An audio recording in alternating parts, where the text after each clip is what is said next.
ಕಾಲ ಬಂದ ಕತ್ತೆ ಕಾಲು ಹಿಡಿಬೇಕಂತ ಎಲ್ಲ ಮಾರ್ಕೆಟಲ್ಲಿ ಈಗ ಅತಿ ಹೆಚ್ಚು ದುಡ್ಡು ಕೊಡುವಂತ ಉದ್ಯಮ ಅಂದ್ರೆ ಈಗ ಇದೇನೆ. ಈಗ ಇದ್ರದ್ದು ಸಮಯ ಬಂದತ್ ನೋಡಿ, ಕಾಲು ಹಿಡಿದಿದ್ವಿ. 1 ಯೂನಿಟ್ ಅಂತಂದ್ರೆ ಈಗ 3 ಕತ್ತೆ, ಅದ್ರ ಜೊತೆಯಲ್ಲಿ ಮರಿನೂ ಕೊಡ್ತಾರೆ. ಈಗ ನಮಗೆ 1 ಲೀಟ್ರಿಗೆ ನಮ್ಮ ಸಾರ್ ಕಂಪ್ನಿಯವರು ಹೇಳಿರೋದು 2,000 ರೂಪಾಯಿ ಹೇಳಿದ್ದಾರೆ. ನಾವು ಎಮ್ಮೆ ಸಾಕಾಣಿಕೆ ಮಾಡಿದ್ದೀವಿ, ಆಕಳನ್ನು ಕಟ್ಟಿದ್ದೀವಿ. ಆದರೆ ಇದ್ರ ಮುಂದೆ ಆದಾಯ ಅಲ್ಲ.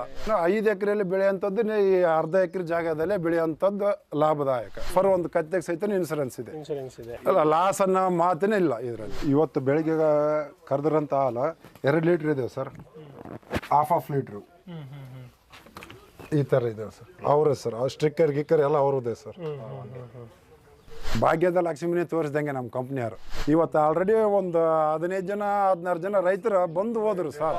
ಆಂಜನೇಯ ಅಂತ ಮಲ್ಪನಗುಡಿ, ನಮ್ಮ ತಂದೆ ಹೆಸರು ವೆಂಕಪ್ಪ, ತಾಯಿ ಹೆಸರು ದೇವಮ್ಮ ಅಂತೇಳಿ, ಬಹು ಜನಾಂಗದವರು. ನೀವು ಏನು ಕೃಷಿ ಮಾಡ್ತಾ ಇರೋದು? ಈಗ ನಾವು ವ್ಯವಸಾಯನೇ ಮಾಡ್ತಾ ಇರೋದು ಮೊದಲಿಂದನೂ. ಅದ್ರ ಜೊತೆಯಲ್ಲಿ ಆಕಳ ಸಾಕಾಣಿಕೆ, ಆಮ್ಯಾಗೆ ಈ ಕುರಿಗಳು ಮಾಡ್ತಾ ಇದ್ದೀವಿ. ಮಾಡ್ತಾ ಒಂದು ಸರಿ ಸಾರ್ ಇದ್ರ ಬಗ್ಗೆ ನಮಗೆ ಈ ಕತ್ತೆ ಸಾಕಾಣಿಕೆ ಬಗ್ಗೆ ಸ್ವಲ್ಪ ಮಾಹಿತಿ ಕೊಟ್ಟರು. ಆ ಮಾಹಿತಿ ಕೇಳ್ಕೊಂಡು ನಾವೀಗ ಈ ಕತ್ತೆ ಸಾಕಾಣಿಕೆ ಫಾರಮನ್ನು ಆಲ್ರೆಡಿ ಸ್ಟಾರ್ಟ್ ಮಾಡಿದ್ದೀವಿ. ಈಗ ಕತ್ತೆ ಫಾರ್ಮ್ ಅಂತಂದರೆ ಅದು ಸ್ವಲ್ಪ ಯಾರಿಗೂ ಇನ್ನೂ ತಿಳುವಳಿಕೆ ಇಲ್ಲ, ಮಾಡ್ತಾ ಇಲ್ಲ ಅಷ್ಟು. ಈಗ ನೀವು ಶುರು ಮಾಡಿದ್ದೀರಾ, ಯಾವ ಥರ ಅನ್ನಿಸ್ತಾ ಇದೆ ನಿಮಗೆ? ಈಗ ನಾವು ಶುರು ಮಾಡಿದಾಗಲಿಂದ ನೋಡ್ಬೇಕಪ್ಪ ಅಂತಂದ್ರೆ ಈಗಿನ ಇದು ಚೆನ್ನಾಗಿ ಪ್ರಾಫಿಟ್ ಇರೋವಂಥ ಒಂದು ಸಾಕಾಣಿಕೆ. ಈ ಕುರಿ ಸಾಕಾಣಿಕೆ, ಕೋಳಿ ಸಾಕಾಣಿಕೆ ಇವೆಲ್ಲಕ್ಕಿಂತ ಉತ್ತಮವಾದಂಥ ಸಾಕಾಣಿಕೆ, ಒಂದು ಆದಾಯ ಹೆಚ್ಚಿಗೆ ಕಾಣುವಂಥದ್ದಪ್ಪ ಅಂದ್ರೆಗಿನ ಈ ಫಾರಮ್, ಕತ್ತೆ ಫಾರಮ್. ನೀವು ಈ ಫಾರ್ಮ್ ಮಾಡೋಕ್ಕೂ ಮುಂಚೆ ಶೆಡ್ ಎಲ್ಲ ಯಾವ ರೀತಿ ರೆಡಿ ಮಾಡ್ಕೊಂಡ್ರಿ? ಎಷ್ಟು ಖರ್ಚಾಯ್ತು ಇದಕ್ಕೆಲ್ಲ? ಇದು ಎಲ್ಲ ಶೆಡ್ ಎಲ್ಲ ಹಬ್ಬ ಅಂತಂದ್ರೆಗಿನ ಒಂದು 40,000 ರೂಪಾಯಿದಲ್ಲಿ ರೆಡಿ ಆಗಿರೋಂಥದ್ದು. ಅಷ್ಟೊಂದೇನು ಖರ್ಚು ಬೇಕಾಗಲ್ಲ ಇದಕ್ಕೆ. ನಮ್ಮ ಮಾಮೂಲಾಗಿ ಈ ಥರ ಸೀಟ್ ಹಾಕಿ ತಾಡ್ಪಲ್ ಹಾಕಿಬಿಟ್ಟು ಬಲಿಸಿ ಹಾಕಿದ್ದು, ಮೇಲೆ ಆಪಿಂದ ಹಾಕಿರೋದು. ಕಮ್ಮಿ, ಅತಿ ಎಲ್ಲಕ್ಕಿಂತ ಅತಿ ಕಡಿಮೆ ಖರ್ಚಲ್ಲಿ ಇದು ಮಾಡಿದ್ವಿ. ಎಷ್ಟು ಕತ್ತೆ ಕೊಡ್ಸಿದ್ರು ನಿಮಗೆ? ಈಗ ಆಲ್ರೆಡಿ ನಮ್ಮ ಹತ್ರ 9 ಇದ್ದೇವೆ.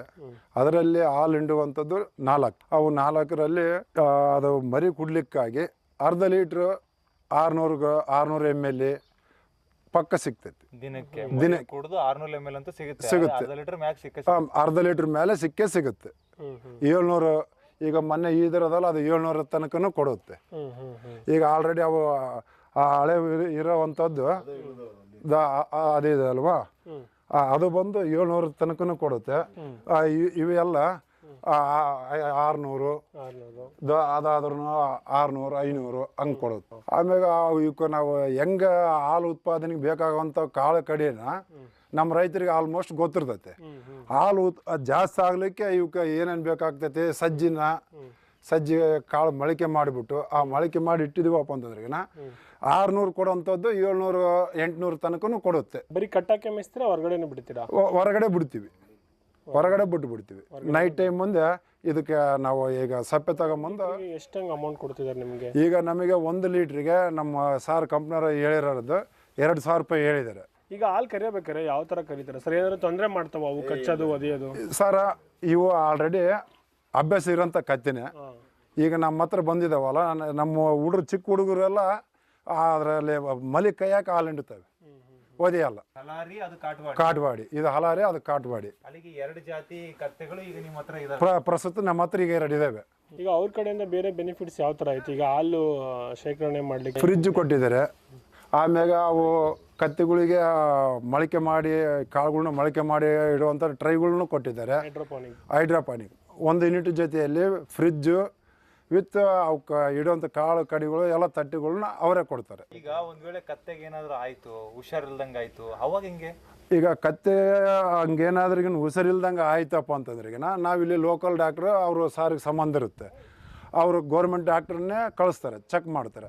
ಬೈ ಚಾನ್ಸ್ ಅದೇನಾದ್ರಿಗಿನ ಸತ್ರೆ ಮತ್ತೆ ಅದ್ರ ಬದಲು ಇನ್ನೊಂದು ಕತ್ತೆನೂ ಕೊಡ್ತಾರೆ. ಅವರೇ ಡಾಕ್ಟರ್ನು ಕಳಿಸ್ತಾರೆ, ಕತ್ತೆಗೆ ಏನಾದ್ರು ಅವರೇ ಬೇರೆ ಕತ್ತೆನೂ ಕೊಡ್ತಾರೆ, ಅವರೇ ಕೊಡ್ತಾರೆ.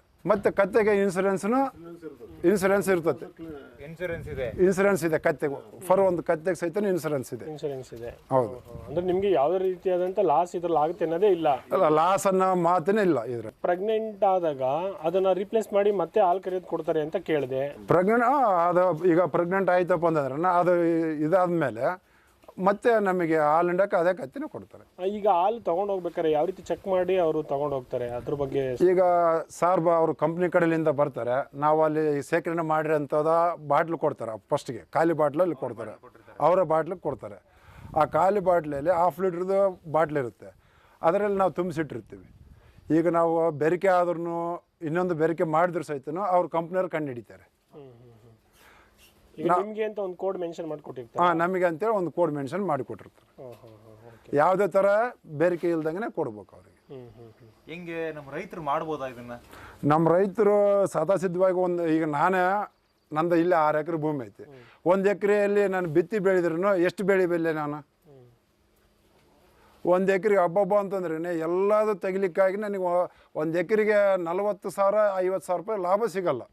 ಈಗ ಅರ್ಧ ಎಕರೆಯಲ್ಲಿನೇ ಈಗ 3 ಯೂನಿಟ್ ಅಂದರೆ 9 ಕತ್ತೆ. ಈಗ ಇಷ್ಟೇ ಜಾಗದಲ್ಲಿ 9 ಕತ್ತೆಗಿದೆ.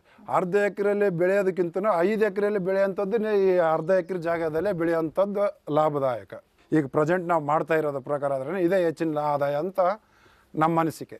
ಮತ್ತೆ ಲದ್ದೆನ ಆಗ್ತದೆ. ಆಮೇಲೆ ಅದರಿಂದ ಆಕಳ ಅದನ್ನೇ ನಾವು ಸಿಂಪಡಣೆ ಮಾಡಿದ್ರೆ ಸಾವಯವ ಗೊಬ್ಬರ ಆಗುತ್ತೆ, ಹೊಲಕ್ಕೆಲ್ಲ ಗೊಬ್ಬರ ಆಗುತ್ತೆ. ಗೊಬ್ಬರ ನಾವು ಬೆಳಿಬಹುದು, ಕೃಷಿ ಮಾಡಬಹುದು. ಯಾಕಂದ್ರೆ ಇದ್ರೊಳಗೆ ನಮಗೆ ಬೇಕಾದಂತ ಅಮೋನಿಯಂ ಸಲ್ಫೇಟ್ ಅವೆಲ್ಲ ಇದ್ರ ಏನ್ ಬೇಕು, ಪ್ರೋಟೀನ್ ಇದ್ರ ಮೂತ್ರಲ್ಲಿ ಗೊಬ್ಬರದಲ್ಲೇ ಸಿಗುತ್ತೆ. ಗೊಬ್ಬರದಲ್ಲಿ ಏನ್ ಬೇಕಪ್ಪ, ಈಗ ಕಾಂಪ್ಲೆಕ್ಸ್ NPK ಅಂತ ಹೇಳ್ತಾರ.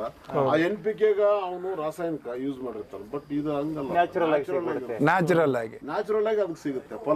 ಫಲ ಕೂಡ ಈ ವರ್ಷ ನಾವು ಬರೀ 40 ಟನ್ ಬೆಳೆದ್ರೆ ಮುಂದಕ್ಕೆ 60 ಟನ್ ಬೆಳಿತೀವಿ. ಆಮೇಲೆ ನಾವ್ ಏನು ಹಾಕೋದು ಬೇಡ, ಸುಮ್ಮನೆ ಕುಂತ್ರ ಬೆಳಿತಿತ್ತು. ಅದು ನಮಗೆ ಗೊತ್ತು. ಇದ್ರ ಮೂತ್ರನೇ ನಮಗೆ ಸಾವಯವದಲ್ಲಿ ಅತಿ ಪ್ರಾಮುಖ್ಯತೆ ಇದು.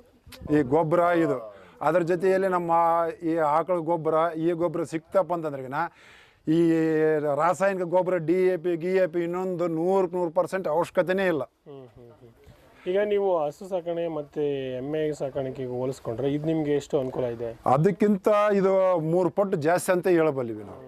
ಇದರಲ್ಲಿ ಕೆಲಸ ಅಂದರೆ ಟೈಮ್ ಅಂದರೆ ಎಷ್ಟು ಖರ್ಚಾಗುತ್ತೆ? ಅದರಲ್ಲಿ ತುಂಬ ಖರ್ಚು, ಅದರಲ್ಲಿ ತುಂಬ ಖರ್ಚು.